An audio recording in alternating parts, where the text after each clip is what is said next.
Hello साथियों, welcome to planet 4। आप सभी को टीम प्लैनेट 4 का नमस्कार।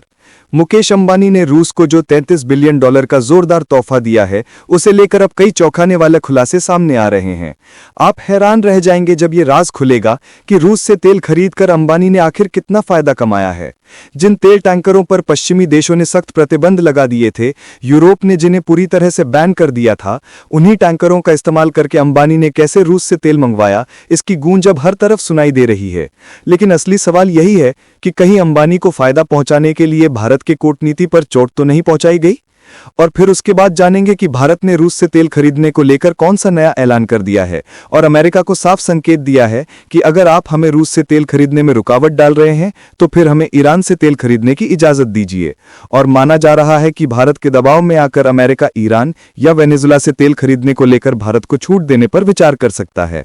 इस पर हम आगे बात करेंगे। और उसके बाद बताया जाएगा कि प्रधानमंत्री मोदी ने भी रूस के साथ दोस्ती को लेकर एक नया ऐलान किया है जो अमेरिकी दबाव के सामने झुकने के लिए तैयार नहीं दिखता। अंत में जब आप सुनेंगे कि नया ब्रिक्स करेंसी आ चुका है और इसका इस्तेमाल भारत और रूस मिलकर कर रहे हैं, तो आप हैरान रह जाएंगे, क्योंकि डॉलर को हटाने का ये एक नया अभियान जैसा दिखता है।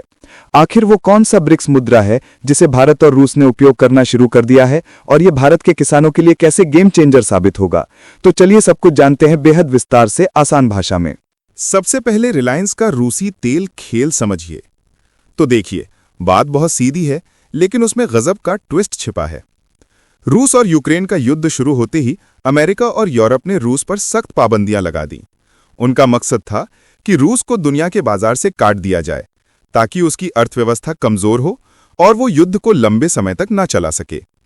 लेकिन तेल और गैस रूस की अर्थव्यवस्था की रीढ़ हैं। ऐसे में रूस ने अपने तेल को एशियाई देशों, खासकर भारत और चीन को सस्ते दाम पर बेचना शुरू कर दिया।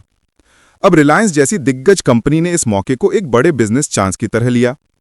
उन्होंने रूस से भारी मात्रा में तेल खरीदना शुरू कर दिया। आंकड़े कहते हैं कि अकेले रिलायंस ने ही रूस से $33 अरब का तेल खरीदा है, यानी रूस की कुल तेल बिक्री का लगभग 8% हिस्सा। इसका मतलब साफ है कि रूस को जितना पैसा युद्ध के लिए चाहिए, उसका बड़ा हिस्सा भारत की एक निजी कंपनी की डील से आ रहा है। अब ये खेल अमेरिका और यूरोप को खटक रहा है, क्योंकि जब उनका खजाना सचिव ये बोलता है कि भारत का सबसे अमीर परिवार युद्ध से मुनाफा कमा रहा है, तो सीधा निशाना मुकेश अंबानी पर होता है। रिलायंस जामनगर की रिफाइनरी को रूस से आए कच्चे तेल का सबसे बड़ा प्रोसेसिंग हब बना चुकी है। पश्चिमी देश चाहते थे कि रूस का तेल बिके ही नहीं, ताकि पुतिन की जेब खाली हो। लेकिन रिलायंस और कुछ दूसरी कंपनियों ने रूस से तेल खरीदकर उसे प्रोसेस किया और फिर अंतर्राष्ट्रीय बाजार में बेचकर मोटा मुनाफा कमाया। इस तरह रिलायंस की तिजोरी भरी भी और रूस की युद्ध मशीन को ऑक्सीजन भी मिल गई। इसीलिए कहा जा रहा है कि रिलायंस ने जामनगर को पुतिन की रिफाइनरी बना डाला है। अब जरा सस्ती डील और मोटा मुनाफा सुनिए। तो देखिए, रूस पर पश्चिमी देशों ने जब कड़ा वार किया, प्राइस कैप यानी $60 प्रति बैरल की सीमा लगा दी, तब रूस को लगा कि अब उसका तेल कौन खरीदेगा। यूरोप और अमेरिका ने मुंह मोड़ लिया तो रूस ने एशिया की ओर रुख किया। भारत और चीन जैसे बड़े बाजारों को उसने भारी छूट पर तेल देना शुरू किया। यही परिदृश्य रिलायंस जैसी भारतीय कंपनियों के लिए जैकपॉट बन गया। युद्ध से पहले भारत रूस से लगभग कुछ भी तेल नहीं लेता था, लेकिन अब रिलायंस अपनी आधी से ज्यादा जरूरत रूस से पूरी कर रही है।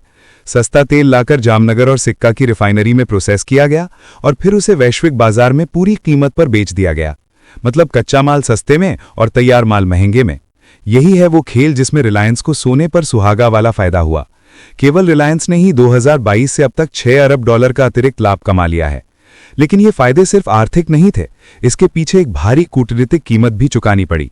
अमेरिका और यूरोप को ये सब खटकने लगा क्योंकि उनकी लगाई पाबंदियां बेअसर होती दिखीं। जब अमेरिकी राष्ट्रपति डोनाल्ड ट्रंप ने भारत पर 50% टैरिफ लगा दिया, तो ये सीधा संकेत था कि वॉशिंगटन अब नई दिल्ली को रूस का सहयोगी मानने लगा है। अमेरिकी संदेश साफ था, भारत पुतिन की युद्ध मशीन को ईंधन दे रहा है। नतीजा ये हुआ कि भारत की छवि तेल धंधेबाज की तरह बनने लगी और व्यापार वार्ताएं ठंडी पड़ गईं। यानी एक तरफ रिलायंस और अन्य भारतीय कंपनियों ने अरबों डॉलर का मुनाफा कमाया, लेकिन दूसरी तरफ भारत की कूटनीतिक साख और अमेरिका के साथ संबंधों पर भारी दबाव आ गया। अब तीसरी और सबसे अहम बात है रिलायंस और रूस की नजदीकी। ये सिर्फ एक अस्थायी व्यापार नहीं है, बल्कि पक्का गठबंधन है। आंकड़ों से साफ है कि साल 2021 में रिलायंस ने रूस से महज $85 मिलियन का तेल लिया था।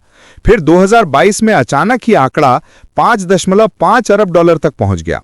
अगले साल यानी 2023 में ये 11.7 अरब डॉलर हो गया और इस साल के पहले 8 महीनों में ही 6.2 अरब डॉलर की खरीद हो चुकी है। इसके साथ ही रिलायंस ने रूस की सरकारी कंपनी रॉसनेफ्ट के साथ 10 साल का 13 अरब डॉलर का वार्षिक करार कर लिया। इसका मतलब है कि रोजाना 0.5 मिलियन बैरल तेल रूस से भारत आ रहा है। यानी रिलायंस अब रूस के लिए सबसे बड़ा भरोसेमंद ग्राहक है और जामनगर की रिफाइनरी पुतिन की अर्थव्यवस्था का अहम सहारा बन चुकी है।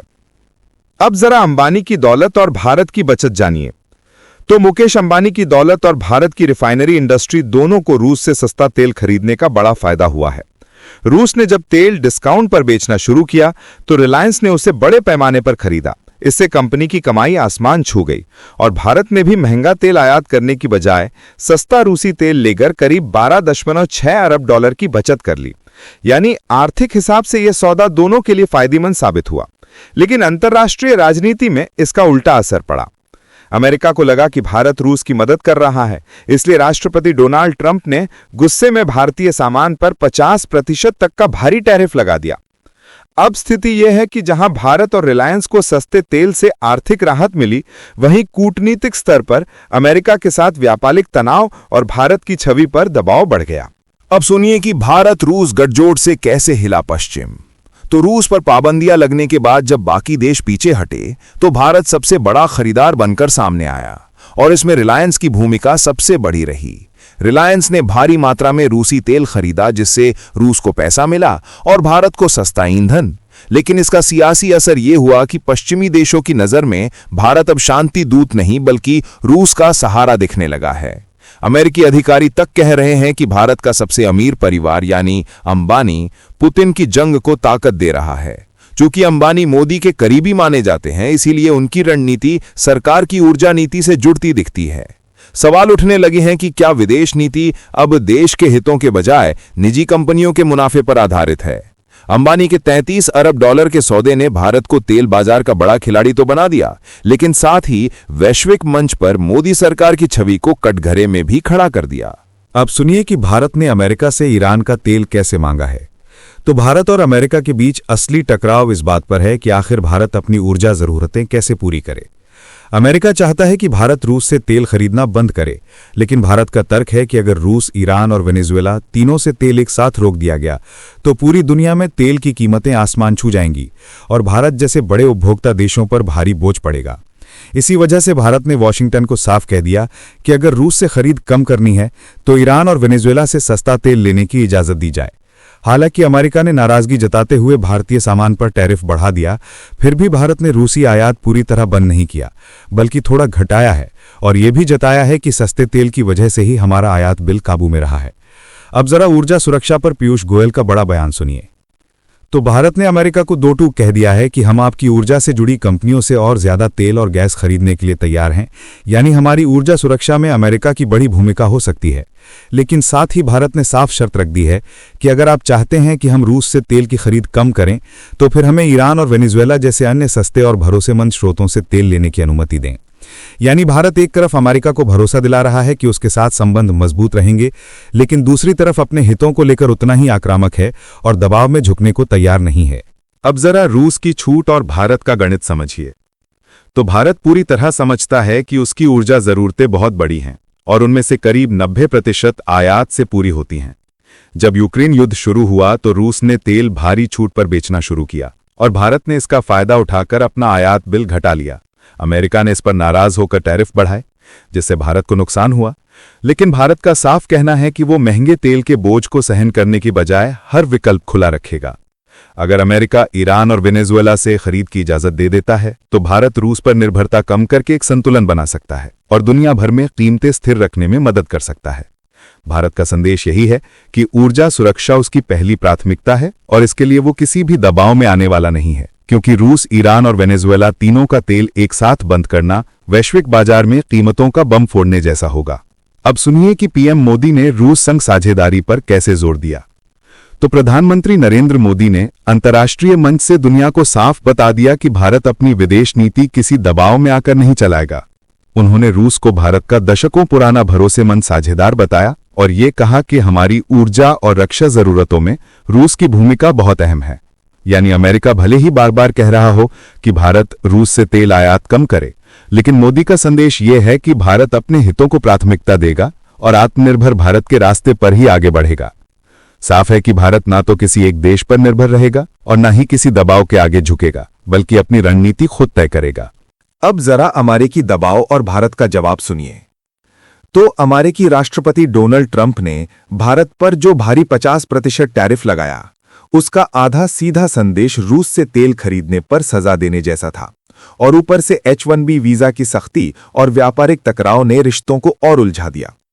लेकिन प्रधानमंत्री मोदी ने इसका जवाब देते हुए कहा कि भारत अब किसी पर निर्भर नहीं रहेगा, क्योंकि जब कोई देश दूसरों पर जरूरत से ज्यादा निर्भर होता है तो उसकी प्रगति रुक जाती है।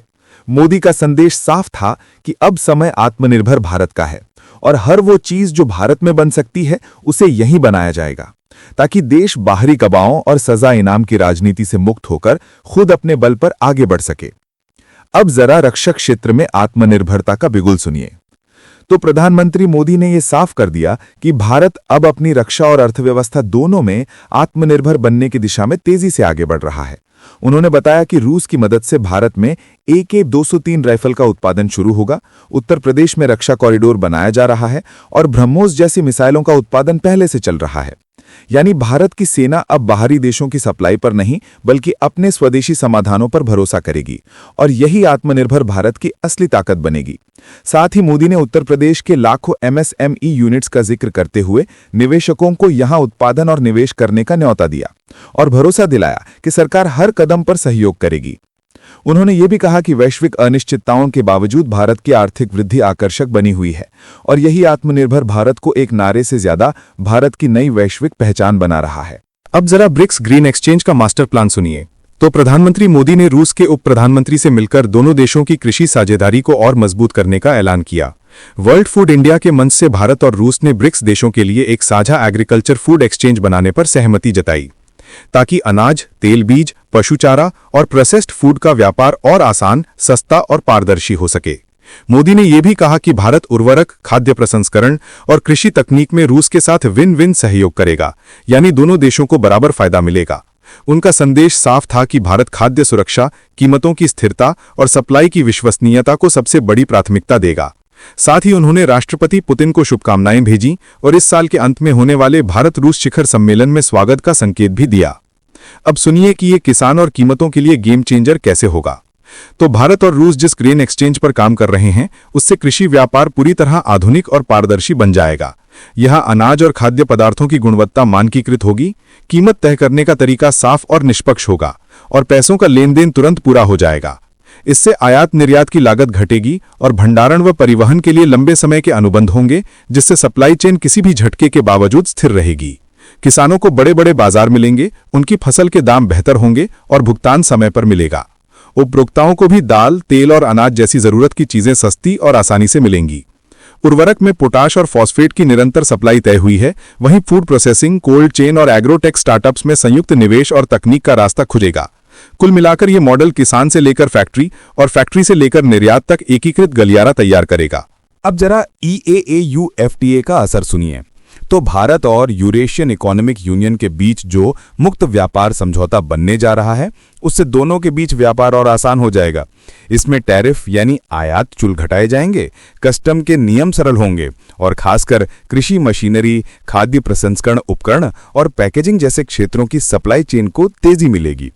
पिछले साल भारत और रूस का व्यापार रिकॉर्ड स्तर पर पहुंचा था, खासकर ऊर्जा, उर्वरक और खाद्य क्षेत्र में। लेकिन अब लक्ष्य है कि गैर ऊर्जा क्षेत्रों में भी साझेदारी बढ़ाई जाए। ब्रिक्स प्लेटफॉर्म पर यह समझौता भारत को और मजबूत करेगा, क्योंकि इससे सामूहिक सौदेबाजी की ताकत बढ़ेगी, अनाज का भंडारण और कीमतों के संकेत समय पर मिलेंगे और लंबी अवधि के अनुबंध वैश्विक बाजार में भारत की भूमिका और प्रभाव को और अस्थायी बना देंगे। अब जरा आत्मनिर्भर भारत की एग्री चाल सुनिए। तो प्रधानमंत्री मोदी ने साफ संकेत दिया है कि अब कृषि क्षेत्र भी भारत की आर्थिक ताकत का बड़ा इंजन बनने वाला है। उन्होंने बताया कि सूक्ष्म, लघु और मध्यम उद्यमों के लिए उत्तर प्रदेश में प्रोसेसिंग पार्क, वेयरहाउस और निर्यात केंद्र बनाए जाएंगे, ताकि किसान की उपज सीधे उद्योग और विदेशी बाजार तक पहुंचे। यानी मेक इन इंडिया के साथ अब ग्रो इन इंडिया की रफ्तार भी दिखेगी। भारत और रूस की कृषि साझेदारी से किसान, स्टार्टअप, लॉजिस्टिक्स कंपनियां और उपभोक्ता सबको फायदा होगा। इस मॉडल में पारदर्शिता होगी, सप्लाई चेन भरोसेमंद होगी और भुगतान तेजी से होगा। नतीजा ये होगा कि भारत एशिया का फूड कॉमर्स पावर हाउस बनेगा। मोदी का संदेश यही है कि आत्मनिर्भर भारत कोई नारा नहीं बल्कि नई कृषि रणनीति का दिल है, जहां किसान मजबूत होंगे, बाजार पारदर्शी होंगे और भारत वैश्विक स्तर पर विजेता बनकर उभरेगा। इस वीडियो में फिलहाल इतना ही। जल्द मिलते हैं एक और नई अपडेट के साथ। जाने से पहले वीडियो को लाइक करके चैनल को सब्सक्राइब कर लें। धन्यवाद।